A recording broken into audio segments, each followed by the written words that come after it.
Halo teman-teman semua, perkenalkan nama saya Endisa Diroja Kurniawan dengan nomor induk mahasiswa L1A019039.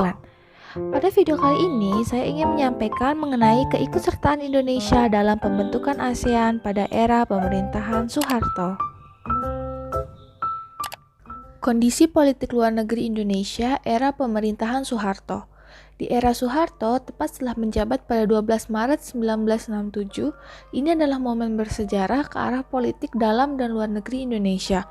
Soeharto percaya bahwa masalah mendasar Indonesia adalah pembangunan ekonomi. Pada saat yang sama, ancaman eksternal tidak lagi dianggap sebagai masalah mendasar di negara ini. Indonesia di bawah kepemimpinan Soeharto berkeyakinan bahwa kerjasama regional di Asia Tenggara dan kerjasama internasional sangatlah penting.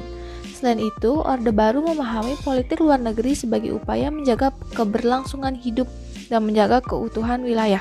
Oleh karena itu, politik luar negeri tidak hanya dilihat dari perspektif politik militer, tetapi juga dapat dilihat lebih luas sebagai pembentukan kemerdekaan dan persatuan atas dasar politik konfrontasi Pancasila dengan Malaysia, dan dampak negatifnya kedaulatan, keadilan, dan upaya kemakmuran Indonesia. Setelah berdampak pada perekonomian, Indonesia mengubah arah politik luar negeri Indonesia dan mengubah pandangan negara-negara di Asia Tenggara.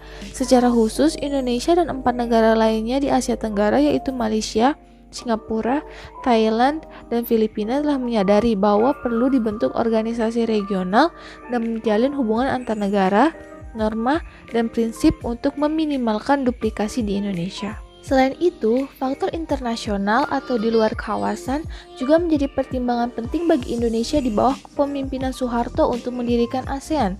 Sebagai negara berdaulat, Indonesia percaya bahwa penting untuk tidak mengandalkan dirinya sendiri secara politik dari Barat. Sejak awal, sebagai bagian dari blok non-blok, Indonesia menentang aliansi defensif karena diyakini akan melemahkan kedaulatan nasional dan membuka pintu kekuasaan negara-negara besar. Oleh karena itu, Indonesia di bawah Soeharto secara konsisten menentang segala bentuk intervensi militer Barat di Asia Tenggara. Apa itu ASEAN? Association of Southeast Asian Nation. ASEAN adalah organisasi geopolitik dan ekonomi yang didirikan oleh negara-negara di Asia Tenggara di Bangkok, Thailand pada tanggal 8 Agustus 1967. Pembentukan Perhimpunan Bangsa-Bangsa Asia Tenggara bertujuan untuk mendorong pertumbuhan ekonomi, mengembangkan budaya, dan memelihara stabilitas dan perdamaian di Asia Tenggara. Negara-negara anggota ASEAN merupakan negara pendiri, yaitu Indonesia, Thailand, Malaysia, Singapura, dan Filipina. Negara yang bergabung selanjutnya adalah Brunei Darussalam, Vietnam, Laos, Myanmar, dan Kamboja. ASEAN merupakan salah satu bentuk kerjasama regional antar negara Asia. Namun, jauh sebelum terbentuknya ASEAN, negara-negara di Asia Tenggara telah menjalin kerjasama regional lainnya.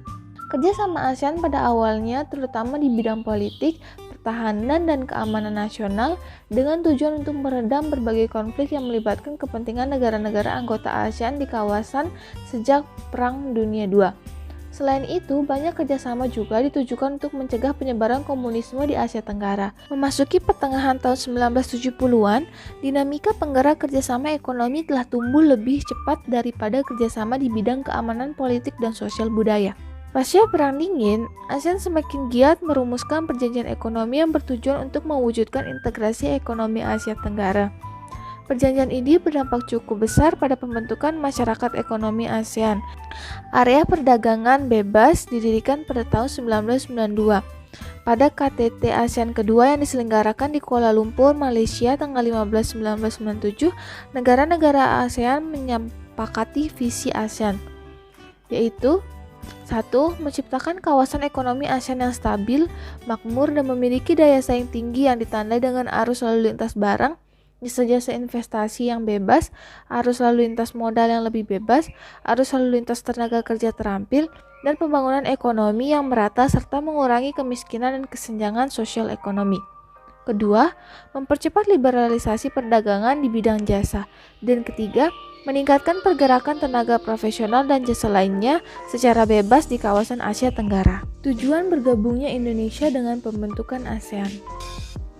Tujuan politik luar negeri sebenarnya merupakan fungsi dari proses penentuan tujuan nasional. Sasaran ini dipengaruhi oleh sasaran yang terlihat di masa lalu, dan sasaran ini adalah harapan untuk masa depan. Pada dasarnya, tujuan jangka panjang politik luar negeri adalah untuk mencapai perdamaian, keamanan, dan kekuasaan. Di era Soeharto, beberapa orang secara tegas mengemukakan bahwa praktik politik bebas aktif akan dimurnikan. Seruan awal untuk arah politik luar negeri Soeharto diumumkan dalam pidato di Konferensi Permusyawaratan Rakyat Sementara atau MPRS tahun 1966 yang di dalamnya terdapat dua fokus utama, yaitu stabilitas politik, keamanan, dan pembangunan ekonomi. Kemudian ditegaskan lagi bahwa pelaksanaan politik luar negeri yang bebas aktif harus sesuai dengan kepentingan nasional, terutama untuk pembangunan di segala bidang. Soeharto memahami bahwa pembentukan pertumbuhan ekonomi nasional perlu dibarengi dengan stabilitas politik dalam negeri dan perdamaian eksternal. Oleh karena itu, Soeharto berharap bisa membebaskan Indonesia dari citra buruk dunia internasional yang dinilai sebagai buah dari kepemimpinan Soekarno yang agresif dan revolusioner. Banyaknya konfrontasi dengan negara lain dan organisasi atau lembaga internasional membuktikan hal ini. Pembentukan ASEAN terjadi karena gejolak persaingan antar dua kelompok besar, Amerika Serikat dan Uni Soviet, serta dinamika kawasan yang menggemparkan di masing-masing negara di Asia Tenggara. Oleh karena itu, ASEAN dideklarasikan sebagai harapan baru bagi negara-negara di Asia Tenggara untuk meningkatkan taraf hidupnya. Dengan berhasilnya pembentukan ASEAN, hal ini berdampak langsung positif terhadap normalisasi konfrontasi antara Indonesia dan Malaysia saat itu. Pasalnya, kedua negara ini termasuk dalam struktur ASEAN.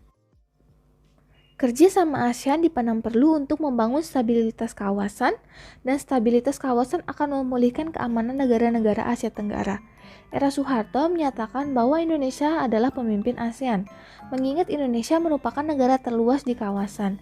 Selain itu, setelah Indonesia berhasil memulihkan citranya dan menjalin hubungan baik dengan negara-negara barat, kekuatan Indonesia semakin diakui oleh negara lain.